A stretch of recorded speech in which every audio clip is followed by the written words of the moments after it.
21 pairs of eyes stare at John as he pulls a beetroot out of the ground.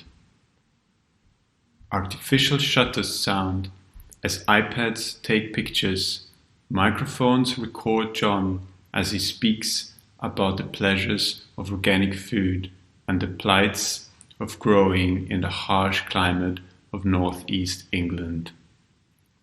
Little hands draw fantastic maps of John's farm as little feet walk over muddy ground. What is a polytunnel? Someone asks. It keeps the vegetables warm. It is like a coat, and it keeps the rabbits out. Welcome to contact zones of modern human worlds, purposefully designed and co-created with the primary school in the UK. The contact zones I'm speaking of today are spaces in which a class of Year 3 students encountered food in new ways, not abstract in a classroom, but out there, entangled with humans, plants, soil, worms, insects, buildings, trucks, boxes, and tins. Not as a source of energy for human bodies, but as a valued companion who travels from farm to home, from those who have to those who have not, and from shelf to compost. A few days later, the same hands dig deep into the freshly mixed dough. Flour, water, yeast, and a pinch of salt. That's how you make a stotty, a northeastern speciality. No space for tablets or microphones this time. The hands are sticky and the dough needs kneading. Someone explains. You push it with this part of your hand and then you pull it back with your fingers and then you fold it, and then this was the easier way, so push it with your knuckles and then, or you could do it with your palm and then pull it back instead of your knuckles. There's loads of different ways. Later again, the same feet run across the aisles of the food bank. The shelves stack all the way to the ceiling, crates full of tins with baked beans, tomatoes, sausages, chickpeas and tuna, packets of ready meals, cornflakes, pasta, rice, sugar, sliced bread, crisps, cornflakes, chocolate, biscuits, toilet paper, tampons, toothpaste too. This time, young quizmasters besiege Frankie, the food bank manager, with their tablets to find the answers to their questions. Young reporters document the young workers labeling, restocking the shelves, and filling the bags for food bank clients. Young illustrators draw it all, the place, the food, and the people. Then they drop their devices and join in on the action. It's good that poor people get free food, isn't it? Someone asks. Although, someone else says, I don't like how they choose random things and don't get requests for what type of food people want. But should we have food banks at all? After each contact zone, I arrive dead exhausted at home.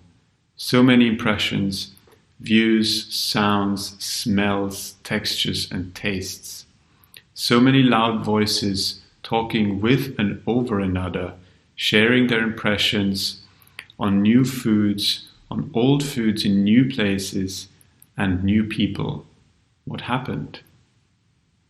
For most people in the global north, the food infrastructure is almost invisible. Food arrives just on our plates.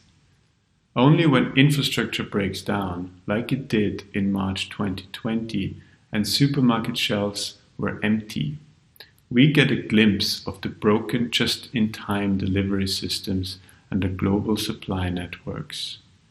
Normally, the food infrastructure is a black box to us. The contact zones were deliberate attempts to reconnect food to its varied and often overlooked contexts: the farm, the bakery, the food bank, and others. It was important that the students were there on site to experience food in a situated and experiential way. It was also important that we visited multiple sites to experience the connections and the contrasts, such as the fresh organic tomato picked from the vine and a tin of tomatoes sitting on a dusty shelf. And it was important that the contact zones were spaces in which the students could ask their questions and make sense of it in their own terms, rather than being taught predefined knowledge. They were competent food citizens, not passive receptacles of the teacher's wisdom. The contact zones are places of experiential and embodied learning, which is different from most of Western school education. The teacher was delighted how engaged the students were, even in the classroom afterwards. Summing up prices of food that goes into a bag for a food bank client is so much more relevant than just abstract numbers. On the other hand, the young people taught the adults a sense of wonder for the rich world of food around them, a more than human perspective, still an abstract concept for many researchers, came so easy and natural to them. They cared for the tomato on the vine as much as the tomato in the tin. Technology played an ambivalent role. It was supportive, cued students' attention to specific aspects, and helped them capture data about the places for later reflection. On the other hand, the devices were at times a hindrance, inserting themselves in between the young people and their environment, preventing them from getting their hands dirty and interacting with the food.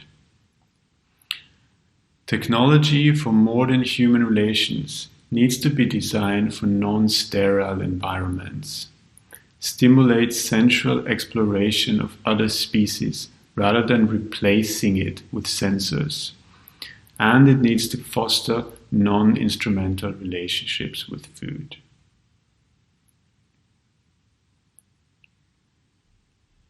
How do you design for modern human relationality? We see the potential for collaborative technology to support the co-creation of contact zones by facilitating the coordination of partners, providing content, materials, activity plans, or evaluation tools. It could also provide mapping tools to help build a community resource and network of contact zones and collect stories about them, including both sites of care, such as community-supported agriculture or forest gardens, and sites of extraction, such as factory farms or places of migrant farm work.